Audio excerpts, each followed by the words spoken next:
All right. Good morning, everyone. My name is Allie. I'm an educator here at the Aquarium of the Pacific in Long Beach, California. Good morning. We are going to be talking all about animal healthcare today. All right. So, if you do have any questions about animal healthcare, if you have any comments, anything you'd like to share with us throughout this next half an hour, definitely do text us. We have a number right below here. It's 562-286-1838. I have my friend Tiffany over at the computer, and she is ready to take any of those text messages and relay them on over to me, all right? Now, if you're watching this when we are not live, so not 10 a.m. on, June 18th, then if you still have questions, that's awesome, but go ahead and email us instead. That's going to be a better way that we can get a hold of you, all right? So live at lbaop.org. All righty. So again, we are going to be talking all about healthcare today. So before we get started, I just kind of want you to think for a moment. What does animal healthcare look like? What do we keep in mind when taking care of animals? Do you have any pets at home? What do you do for them? I also want you to keep in mind, how might working at an aquarium be a little bit different with healthcare than, say, your pets at home? All right, so go ahead and brainstorm that for a moment. While you're brainstorming that, if we have any teachers watching with your students, if you could go over and go ahead and text us how many students you have watching, that better helps us serve our community with these programs, and I will try to remind you at the end as well, but that would be awesome. Now, while we're thinking about those differences, again, you can go ahead and text us in at any time. Behind me, we have one of our live exhibits. You can check these out anytime on our website. You can check out our webcams. We have the Shark Lagoon webcam, we have penguins, we have jellies, lots of different things. But go ahead and just take a look at this. So what do you think we need to do, for example, for shark healthcare? Is there anything we would do that's maybe different for some fish rather than others? Well, here at the Aquarium of the Pacific, we are very lucky because we have an animal facility, a veterinarian's office here, right on site. So let's go ahead and check out our Molina Animal Care Center. So this is our Molina Animal Care Center. You might also hear me refer to it as the MAC. That is our short lingo for the Molina Animal Care Center. So it's pretty cool because we actually have a doctor's office right on site. All right, so you might notice we have lots of stuff in here. But one thing you can see here is this hydraulic lift for some of our heavier animals. So we actually have this hydraulic lift, so even if an animal weighs hundreds of pounds, we can actually kind of move them around a little bit better.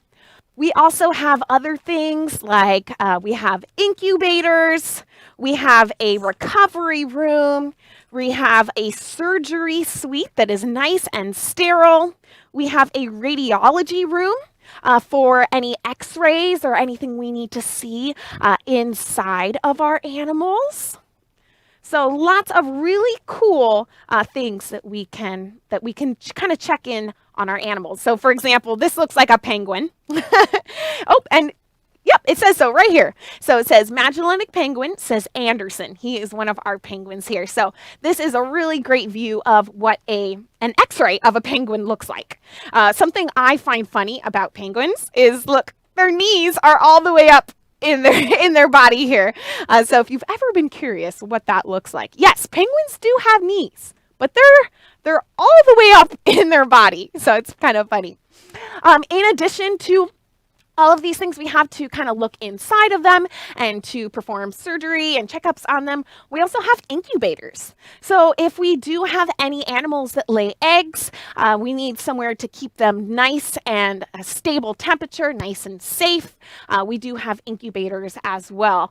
So we do often have baby lorikeets born here. Those are a small kind of parrot that we have an aviary where you can walk on in. And once they lay eggs, eggs and their babies are just born, we'll put them in these incubators to keep them nice and safe and warm. All right, so something else I love to talk about with our Molina Animal Care Center is let's look at the front of our Molina Animal Care Center. Oh, we don't have a good picture of that right now. But if we go back to inside of the other room of our Molina Animal Care Center, while we span, the front is just over here. Now, you might notice all this light coming on through. There's someone walking back here. That's because the whole wall that's facing the public is a giant window. So anything we do with our animals, we are very open with. Any surgeries or checkups we do with them, we actually allow our guests to watch, which is another really cool thing and pretty unique about our facility. Looks like we already have a question coming on in. Why do we provide animal health care when they wouldn't get that in the wild? Wow, that's a really, really good point. So out in the ocean, if you were a shark, would you have a doctor and you're like, oh, it's time for my doctor appointment? Probably not, right? Well, why would we want to have health care for our animals out in or here versus out in the ocean? What are some benefits of having health care? Well, what if an animal gets sick? Animals get sick just like you and me. So if they get sick, well, we can help treat them. They can live a lot longer under human care. And we can also find out ways to help animals. So we actually kind of do research here as well. For example, we have research done on reproductive studies, so having lots of babies and such with sharks, so how we can better help them. And that also leads to helping their populations out in the ocean as well. So yes, they might not have health care out in the ocean, but under human care, we want to make sure that they live really nice, healthy lives. They can live longer. And again, if they get sick, then we can help them out. So we have a variety of staff that help with that. So let's kind of go over a couple terms, because these are sometimes new terms for people. So you have probably heard the word veterinarian. Veterinarian is the doctor, the animal doctor. So he is the primary person. I say he because our main doctor here is Dr. Adams. And he is here always checking after the animals, performing those surgeries and those checkups. But that's a lot to put on his plate. So we have other people that help as well.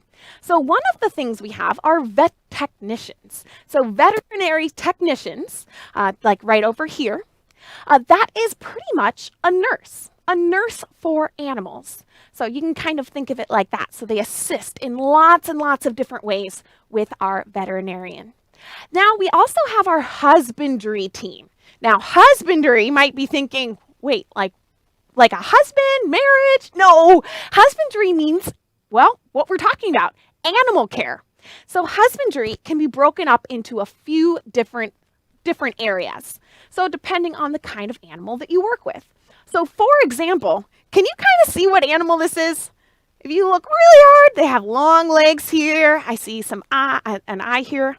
I see a beak. Any idea what that might be? Yes, it's a bird. We have lots of birds here at the aquarium. And this staff member here, her name is Frankie. She is what we call an aviculturist. Can you say that out loud? It's kind of a tricky word. Aviculturist. And that means that they work primarily with birds. All right, so a lot of our staff kind of go in between, but everyone has a kind of a main specific area that they work in. So aviculturists might work with penguins, they might work with our shorebirds, they might work with our lorikeets. It really does depend. Then we have our mammalogists. Do you hear a word in there that might sound familiar?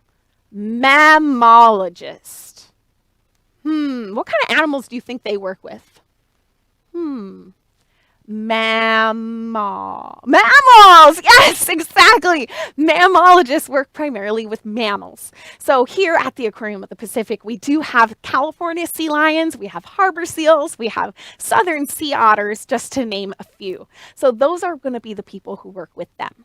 Then we have our aquarists. Ooh, this is a good picture. Thank you. My friend Stacy, by the way, is helping us out. She's putting up all these really cool images behind me here. So these are a couple of our caretakers, and this is one of our seals, Shelby. Now, Shelby right now is getting kind of an exam. So there might not be a veterinarian involved in all of the exams because, well, we can take some measurements and such right on exhibits. So you can see Jimmy here has a tape measure, so we can measure how long she is. And this big platform right here is a scale. So we can actually measure their weight, take their weights to make sure that they are maintaining a nice healthy weight, eating enough but not too much, just like you might do at the doctor's office. Awesome. So these are mammalogists, again, working with those mammals. And then we have aquarists. All right, so aquarists are people who primarily work with fish and other things that, live underwater, like invertebrates. So anything you see that's a large fish tank, or maybe there's some lobsters or sea stars. Yes, those are going to be aquarists, and they primarily work with those. Again, there's a lot of overlap, but those are going to be their primary. All right, so that's the husbandry team. So the husbandry team involves people who care for them every day, and then, of course, people at, like, say, the Molina Animal Care Center. All right, so I know we have lots of questions coming in. I love it. All right. Ooh, can we share a healthcare success story? Sure, we sure can. I'm not sure what pictures we have of certain success stories, but for example, some animals get sick sometimes. So for example, we had an eel that had a tumor on its head. Hey, we do have that. So we have an eel that did have a tumor on its head, pretty large, pretty big. And we were actually able to remove it, and it healed up great. And we still can put it on exhibit and have a nice, happy, healthy life. So you can see, whoop, this big thing right here. So we can actually remove things like tumors. Just people might get, animals can get them as well. Great question.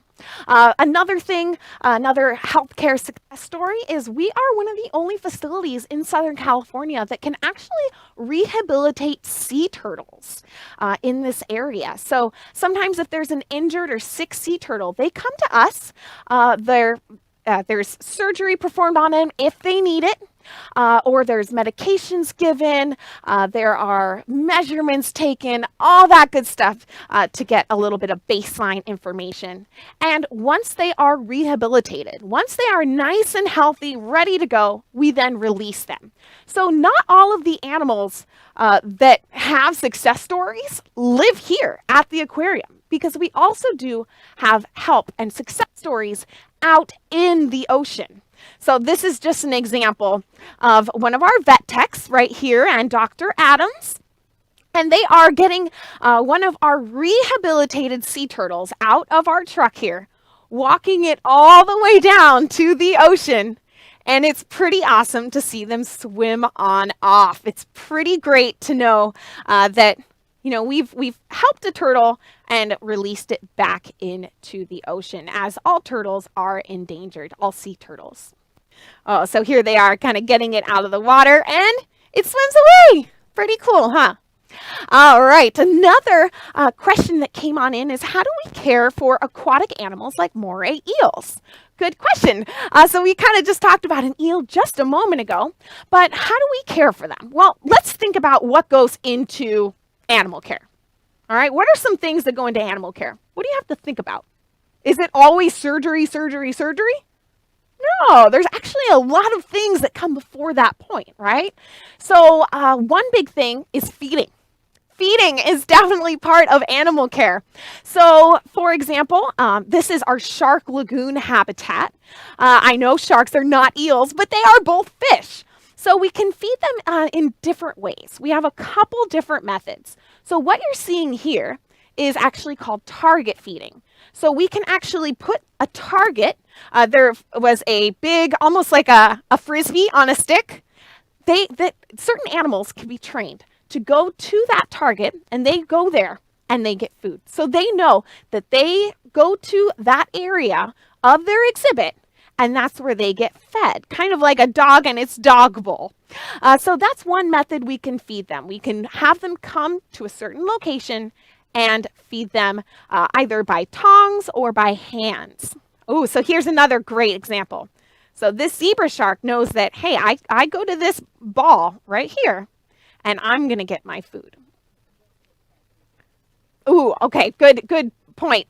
My friend Stacy said eels, they get fed via the tongs as well. So you can see those tongs right over here. Ooh, looks like she's going to get a nice piece of clam. Very cool. Now we do also have another method of feeding. We can kind of scatter the food in the water, just like you might do with your home aquarium.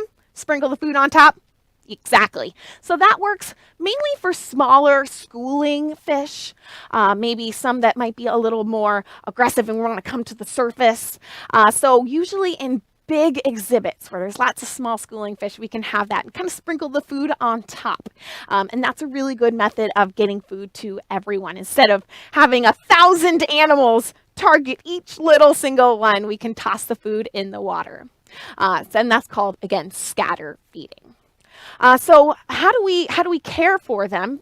Well, let's go back to that question. Well, we feed them. What else is important? Well, water, right? They live in water. We want to make sure they have nice, clean water. We do water quality tests on their water, each individual exhibit at least once a week, and test for hundreds of things: ammonia levels, pH, salinity, lots of different things. Whereas for our mammals, actually, because they are so protected, we do a water sample every single day. So that's another thing, right, that plays into animal health care that we might not think about is, well, their environment. We take other things. Oh, this is great. Here is some of our filtration. So if we were to look behind a beautiful, beautiful exhibit, nice and colorful, nice and fish, this is what we would see. It's not as beautiful, but this is what makes it so nice in there, is all of this filtration works together to make nice, clean water for our animals. Because, well, animals in the water, do they have toilets? No. So where do they go to the bathroom? Right where they are. You got it. Exactly. So if we don't have that filtration, the water could get a little gross, and we don't want that. We want them to have nice, fresh water. Other things we can do are preventative medicines. So if we know, hey, a common thing that this species of animal has when it gets older is, let's say, joint pain, right? Okay, so have we ever had a dog before? Or maybe you know someone who has a dog.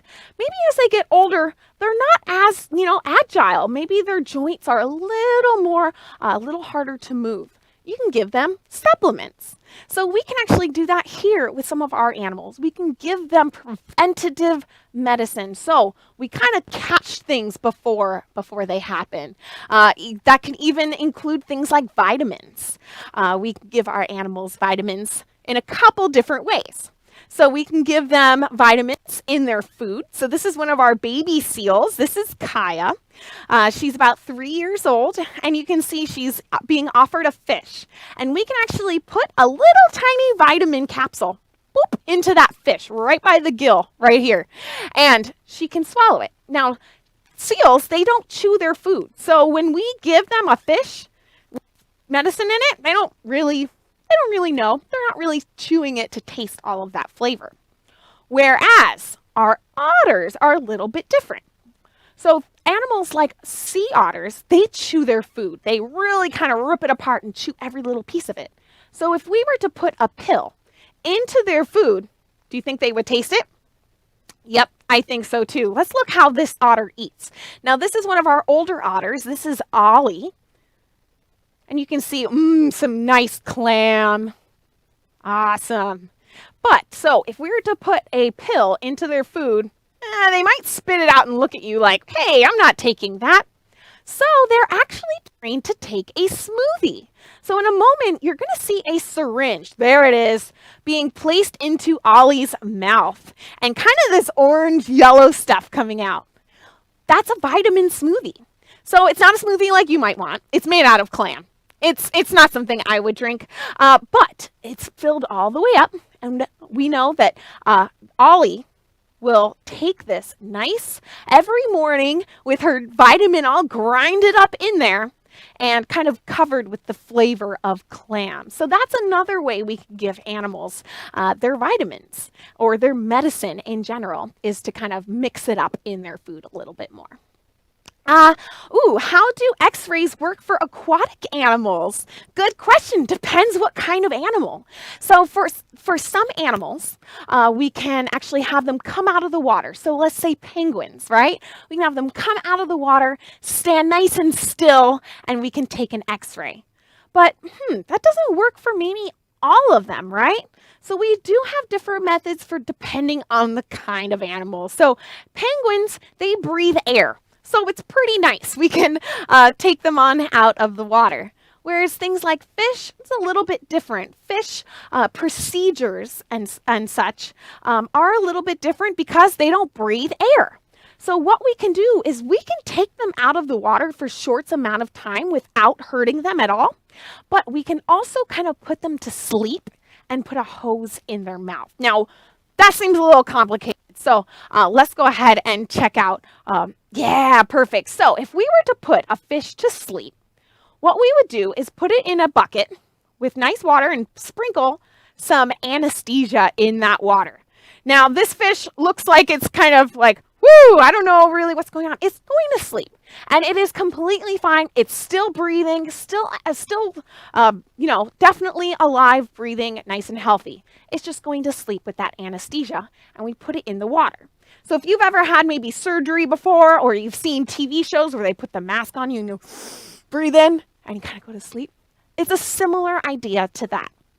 Then, from this point, we can actually take the fish out of the water and put it on a nice table, and we can have a hose running into its mouth. So that hose is pumping water in its mouth, which is then going over its gills. So that's how they breathe. They need that water over their gills. So they're getting their oxygen, plus that water that's being pumped still has the anesthesia in it. So they're still nice and falling asleep while they're still breathing. So that's one way we can bring fish out of the water. I love that question. Good question. How many animals do we care for? Well, here at the Aquarium of the Pacific, we have about 12,000 animals. So about 12,000 of them. All of our animals get their checkups. We do have their checkups at least every single year. And of course, if they need it more often, we will do that. So it does depend on the animal and of course, age and such. How do we treat underwater animals? So I think we talked a little bit about that as well, but about how we kind of can take them out of the water. But let's go ahead and think, well, how do we know when we need to treat them? Have you ever had a fish come up to you and say, excuse me, I don't feel good, my tummy hurts? No, me neither. So how do we know how to treat them? Or maybe when to treat them? Well, how might you do it for your pets at home? If you were looking at, say, your dog or your cat, what might you look for that might tell you, they might not feel too good? Well, one thing you can look at is maybe just visually looking at them. Do they have a big cut on their side? Is their fin not really working as normal, right? Are they not using their tail in the same way? Those kind of cues could let us know, hey, that's a little weird. I'm going to keep an eye on it. Another big thing is behavior. So let's think about, well, if a fish, for example, if a fish like this bonnet head right here, this shark, everyone see it swimming? Yeah, so this shark constantly swims. This shark never stops swimming even while it's sleeping. All right, and that's because they have a special way of breathing that they have to keep moving. Now, if this fish that hammerhead, that bonnet head, if it stopped moving and was just kind of like really lethargic near the bottom, would we be concerned? Let's think about its behavior. A healthy bonnet head keeps swimming. If it wasn't swimming, that's something we would be concerned about. We would look at its behavior and think, something might not be right. I'm going to take an extra close look at that. Whereas some fish, I'm trying to find a good example of one, but I don't really see I'm looking for our big grouper. But some other fish don't actually move very much. There are lots of fish that just kind of sit near the bottom of the habitat. There's a lot of bigger fish that do. We have some giant sea bass that do that. Lots of fish kind of sit by the bottom of the habitat. And that's their normal behavior. So that wouldn't be concerning for us. Ooh, this is great. Thank you, Stacy. This is another one of our webcams. So you can see this fish down here. There's 3 of them, actually.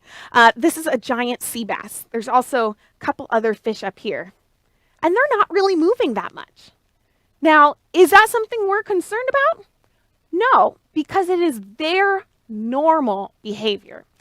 If they were swimming around in circles frantically and really, really fast, that might be something that would indicate, hey, I think something might be up. Let's take a closer look at that.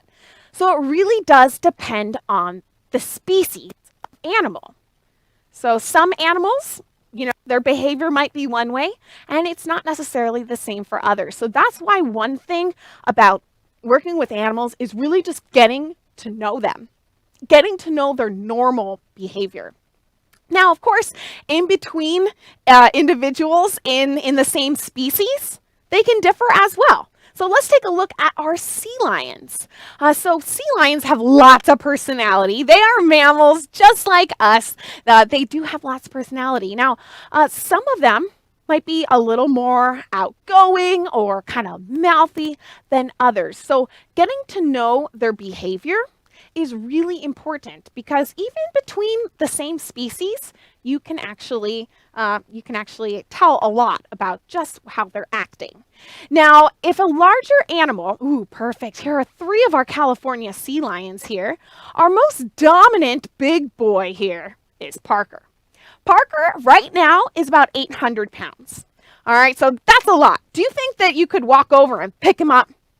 I don't think so. I don't think I'd be able to do that at all. But also, do you think a big 800-pound sea lion would want to have someone come over and pick him up? That might be a little scary for him. Yeah.